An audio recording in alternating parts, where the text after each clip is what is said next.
And finally, we are here at the color grading part with primary wheels and log wheels. I want to talk about primary wheels and log wheels for color grading because these two are the main tool that you're gonna be using creating your own look. When you'll be able to manage and master all of these two, you're gonna be able to create any look possible, and you'll forget about LUTs, you'll forget about everything else. But first, let's start understanding how these two work independently. So let's go into Blue Project and we're gonna work on this image, but for this specific test, for this moment, I just want to take a grayscale, put it above my image, and let me create a compound clip. And we're gonna watch at this grayscale as we did before, just focusing on wheels. So as you can see, if I start putting information inside my grayscale with my gain wheel, the gain wheel start moving, and it start moving in the part of the heights and the part of the mids, because I'm injecting colors. I'm injecting colors that have luminance, that have informations, and the RGB curve are moving. So if I'm injecting a lot of green and yellow, you can see that the information goes up with the greens and a bit with the reds and totally down with the blues because I'm decreasing information on the blues. If I go on the blues, same thing but in the opposite direction, I'm injecting information on the blues and not that much on red and greens. But why it changed that much between yellow and blues? Well, this is another thing that's nothing to do with this model, with this specific tutorial, but you just want to know that color have something called inherent luminance. Inherent luminance, it's like the quantity of luminance that each color has as it is. So let's take for example the yellow and the reds. Yellow and reds have lots of inherent luminance, and so as we push through them, you'll see lots of luminance, difference as we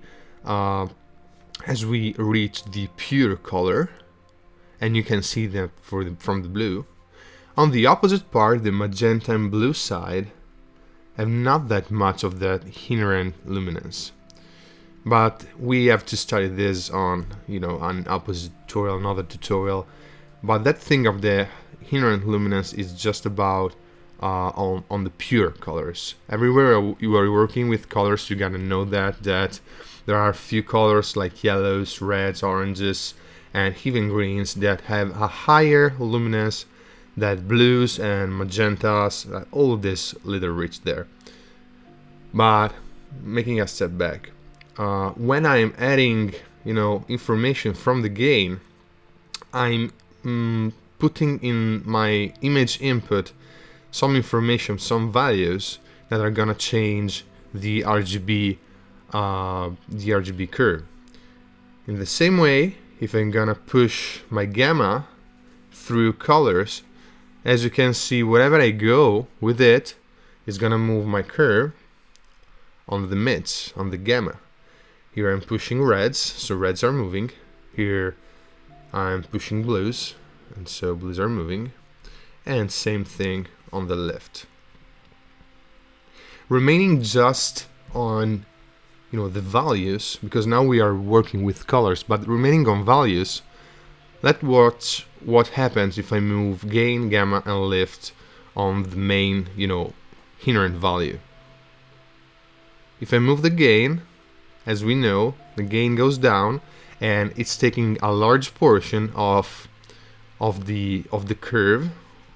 So let's say from the gray mids to the pure whites. If I move the gamma, same thing, a large portion on the grays in here between, and then going on the lift, same thing on a large portion on the blacks and on the gray.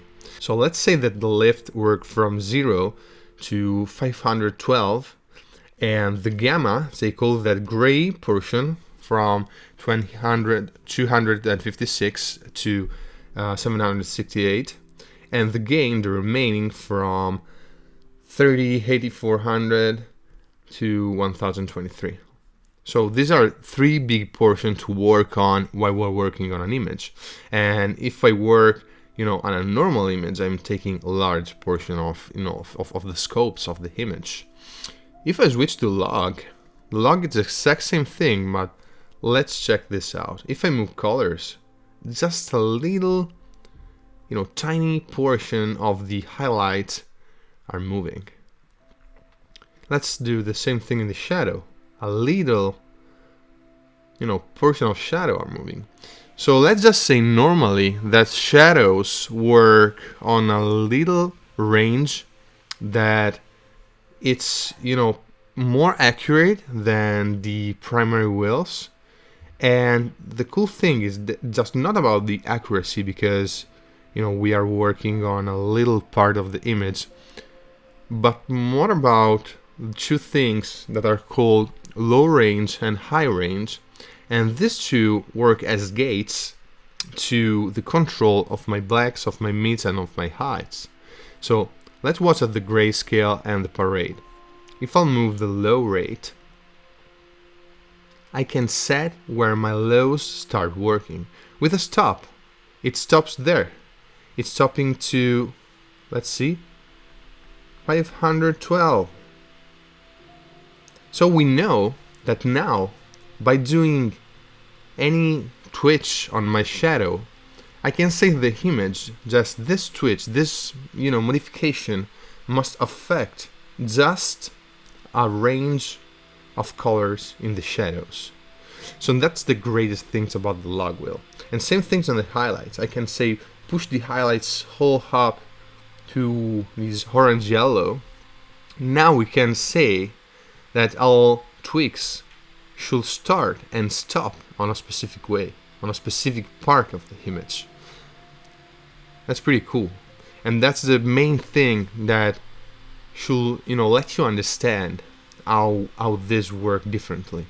You can set on the log wheel all the tweaks you have to do. You want to use the log wheel for these color grading fine tunes, because just look how they move. Take the primary wheel. Look at the blacks on the lift. Look where I move the lift. Lots of blacks are moving. The range, it's pretty high. If I do the same thing in the log wheel, look at that. A little portion. Yeah, I can control that, but it still is a little portion. So one thing that you have to know is that obviously working with log, it's necessary and accurate when you are on a already color corrected image. So when you already have contrast, when your image it's ready to go, when you want to create a look.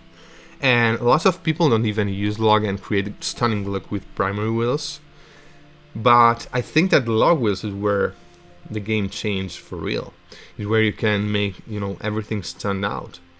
So this is the main thing. With the log wheel, you can control with this gate, the low rate and the high rate, the amount of data that you are putting inside these tweaks. Obviously, with the primary wheels, you can't do that. So that's the first thing. Let's work at this thing inside one piece of timeline, saying this clip.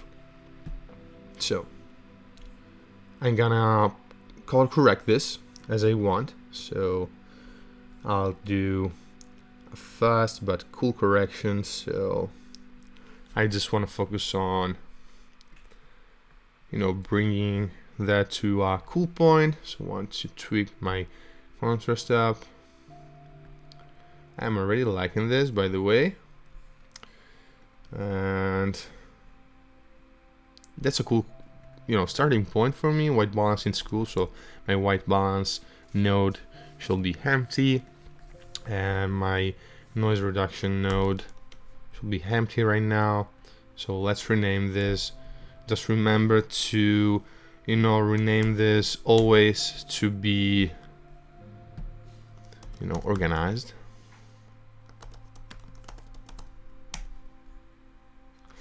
Okay, so we have the contrast. And then let's say that we want to bypass everything. We should have done secondaries there, but let's just work with logs. Let's just understand them in a really great way. So looking at the image, I have a few colors. I can look at that on the vector scope. I have a few colors on the yellow oranges. I have all these green cyans there. And I want to create a look that, matches this color on a complementary way correctly. So I want to twitch these oranges on the more orange pure red color right there. And I want to tweak these cyans there. So let's just move the wheels. I'm going into log. I want to twitch my blacks. And for this, maybe it's better if we move our scopes there like this, so we have a better view of our scopes. We don't want to go down too much, below the 0, and we don't want to burn our image. So let's tweak this and put our shadowy area, all this, more into the cyan word, and just exaggerate it. You don't want to care right now about that. So let's put it there, and let's put our mids there. So right now I made a tweak that should be even more visible, tweaking the contrast up a little bit more. Okay, and I can decide how much of this should affect my image. So just look at the shadowy area as I move the low range. You get that? I'm cleaning the image. I'm saying to my low range, just look at his face. I'm gonna zoom in. I'm saying to my wheels something like, okay, let's start to juice this up till that point. I'm cool with that. I'm cool with that range. Look at that. Look what's happening here. Look on his hand. So let's tweak that another bit, a bit more. There we are. And when I set the low rate, I can just tweak it to another color, maybe a bluer area or a magenta area. But I'm cool by playing with that cyan green that way, and I can adjust it even more. Perfect. Then I'm going on the high range. I want to push it even more on the orange reds. I'm gonna play with the rates too. Exact same thing, just zooming in what's there and start playing with it. Look at this end.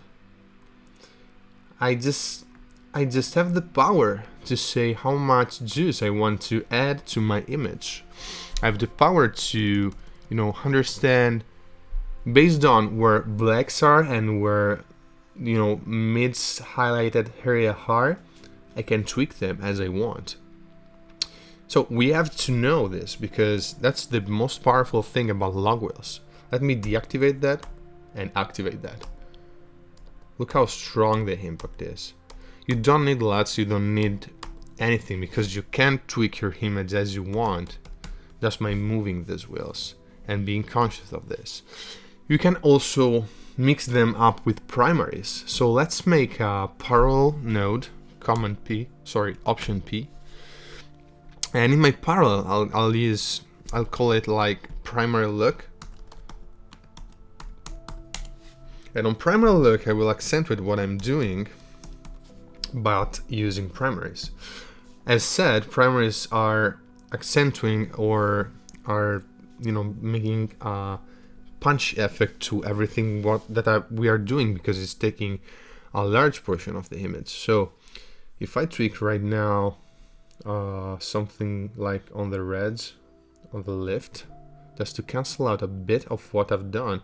Another thing that you have to remember is that by moving the wheels on the opposite part, if we are adding something there that is blue, let's say it on the same node, something that is cyan blue, or if you want to cancel it on the next node, on a parallel node, or something serial, we have just to move the wheels. Let's make it there, but we could make it there. We can just cancel what we've done just by going on the opposite part. And you may say, why are you doing this? Because I want to fine tune it even more. Because the lift, it's taking even a larger area, and I want to, I don't know, adding orange, canceling a bit from there, from these, you know, this blue part that affected my reds in the jar, and I want to juice this up just a bit, just like this, to be in the pure black. But I will still have this tweak. You see that area? I still have it.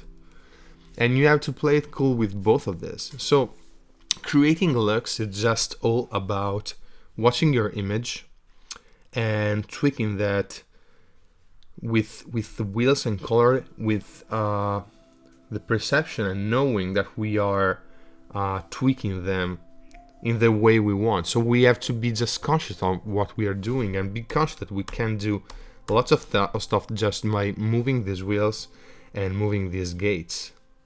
It's really, really simple. You just have to tweak it out to understand it well. Right now I want to finish this look, so maybe with this little tweak I want even to accentuate my saturation a bit, like this. Then I want to come back a bit and add, I don't know, some yellow in the highlight. The highlight are keeping a really, really little portion, so right now I don't even know if we will be able to see that tweak. Yeah, just a bit. I'm seeing that just there, but it's really little, and we can see that here too. If we move that, yeah, in that way, you can see it from there, from there. Look at this. It's really subtle. It's really, you know, little, but we can do that too. I'm fine with it. And then we can start adding secondaries. We can start playing even with layers. Right now, I can say, let's, I don't know, playing with U versus saturation there. So I want to tweak my reds and change them a bit on the higher point there. And then I want to go on U versus U and change it on the orange side. And above that saying, okay, now let's tweak everything with the gain wheel on, I don't know, maybe a bluish part or a cyan part. I don't know why. Maybe we like that overall look, but we want to keep our subject as it was. So let's create a layer node, Option L. Same image than before. With layers, as said, we are taking juice from there, so from how it was before, and we have to create a hole in there to see in the background. So let's take our layer. And by the way, normally you are, you know, comfortable with layers in that way. So that is the background, and that's the upper layer, exact opposite thing in DaVinci Resolve. So you have the background there, and the upper layer is there. So let's make a hole with the qualifier. Let's try with the HSL on his face. I think that will go for maybe luminous. Yeah, it will work surely better. And with luminous, I just want to take the low, so I'll crank the high down. I want to take a really small portion. Let's tweak it. And let's say that I want just his face, so I'm gonna clean it well, properly. denoising, and then smoothing this out a bit even more. Yeah, it's doing something, but really subtle. And then denoising even more and denoising even more, and then I just want to track his face. So I have my selection. I want to make a power window, so just there, and we want maybe to keep this look just on his face, so we're gonna track it really fast. And the DaVinci tracker always amused me. Look at that, it's incredible in my opinion. Okay, I'm cool with this. And there you go. So we can also look at this. We managed this to push even more the gain, even more these colors. And let's just set the gain of this to a lower point, like that. 15, yeah, like this. Then I'm gonna finalize my image with two things. So first will be, so by the way, this is our key, and I'm gonna call that key layer, and that's our look, general look. You can even copy these schemes, these are pretty easy. And I'm gonna crank up the midtone deals. So I'm gonna call that MD. And by far, we could make a vignette. A real dark vignette like this. And let's make it in that way.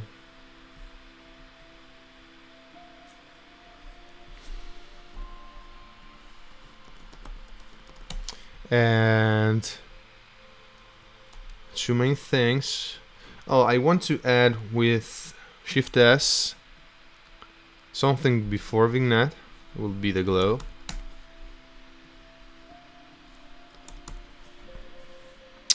We can move around our nodes just by clicking in this hand and moving. I'm gonna take the glow there. And I'm gonna set the threshold where it will start working. So maybe there, and I'll crank out the spread because I don't want to burn, these areas. I want to spread them like this. I want to crank up the brightness just a touch. I want to come there, not to pure white. I don't want to burn. There it is.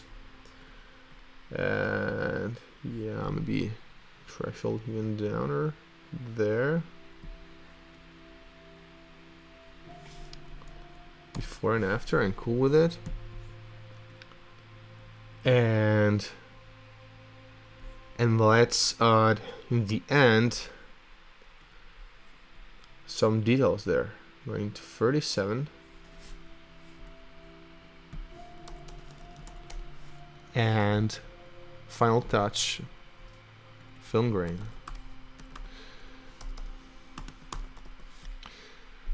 With film grain, it's up to you. You can use external film grain. You can use layer film grain. You can use the one from the software. The one from the software, it's really cool. I like it.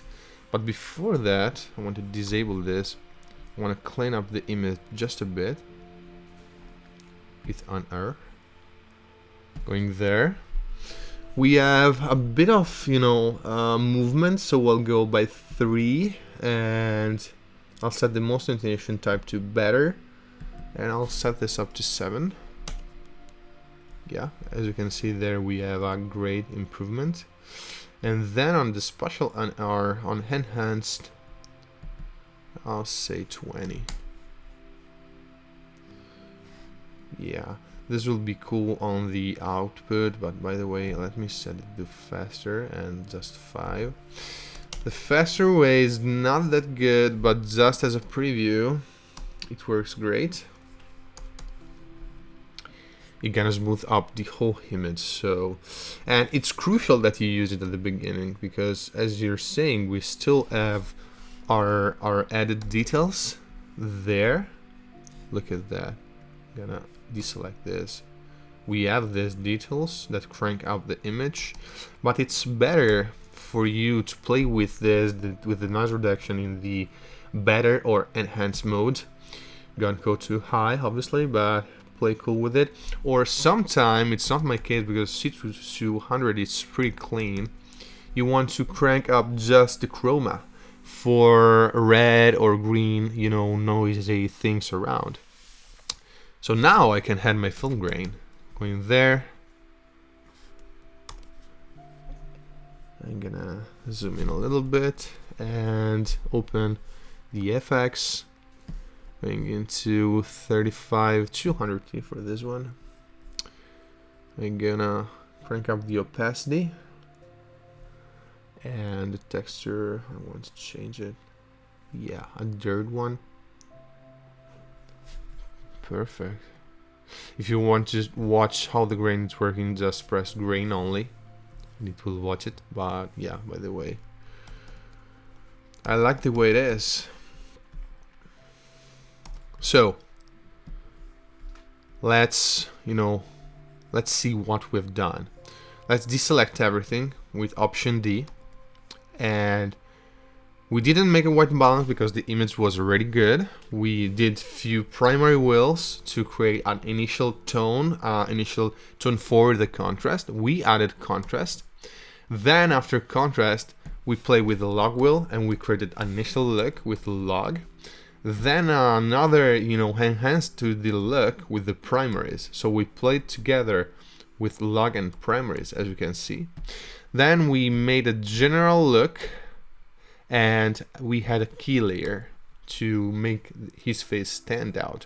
We can even, use this with the gain matching together, just to know how much of this I want in my image, how much of this general look adjustment want in my image. Then we had some midtone details, some glow, some vignette, some deals, and then the film grain. And there you have it. This is the fastest way to grade with primaries and color wheels and create an entire, node tree. We call, even, stop us on that part. It will be, still cool, as you can see. But this final touch helps you to achieve that cinematic image. And remember that you could have done this on a remote version and apply that to all your similar clip from the same video file.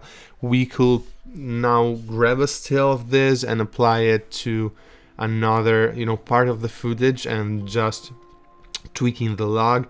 You can create more local version based to this grade, just tweaking differently the log and the general. I just tell you to do that. Just grab a still, go on another image, apply it, and move differently all the things that we've done. Like, I don't know, go on, where is the other one? Maybe on this one, go on gallery, take your still, apply it and move it, or on this other one, just apply the grade, start tweaking maybe on that general look, going on the opposite side. You want it more yellowy. Look at that, it's already really cool in that way.